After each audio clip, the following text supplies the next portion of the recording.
இருந்த சிவனடியார் தன்னை தேடி வடநாட்டில இருந்து வந்த ஒரு அகோரிக்கு தன்னுடைய மகனையே வெட்டி கறி சமைச்சு உணவாக கொடுத்தாராம். அப்படி அந்த சிவனடியாருக்கு தன்னுடைய ஒரே மகனான, அதுவும் 5 வயது நிரம்பிய சின்ன பாலகனை வெட்டி கறி சமைச்சு அந்த அகோரிக்கு கொடுக்க வேண்டிய கட்டாயம் என்ன இருந்துச்சு?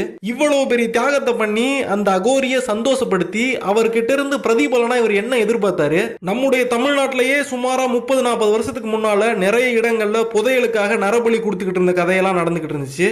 ஒருவேளை பண கஷ்டத்தால ஏதாவது மிகப்பெரிய புதையல் வேண்டி தன்னுடைய மகனையே நரபலி கொடுத்து அந்த அகோரியை சந்தோஷப்படுத்தினாரா? இல்லைன்னா அந்த அகோரி கேட்டதை கொடுக்கலன்னா நம்ம மேல ஏதாவது சாப விட்டுருவாருன்னு பயந்து இதை பண்ணிட்டாரா? இப்படி தன்னுடைய வீடு தேடி வந்த அந்த அகோரிக்கு அவர் கேட்டதை கொடுத்ததால கடைசியா இந்த சிவனடியாருக்கு என்னதான் கிடைச்சது? இப்படி பெற்ற மகனையே வெட்டி துண்டு துண்டாக கறி போடும் போது அவருடைய மனைவி என்னதான் பண்ணிக்கிட்டு இருந்தாங்க? அப்பாவே கத்தியை தூக்கிட்டு வந்து தன்னுடைய கழுத்தை பிடிச்சு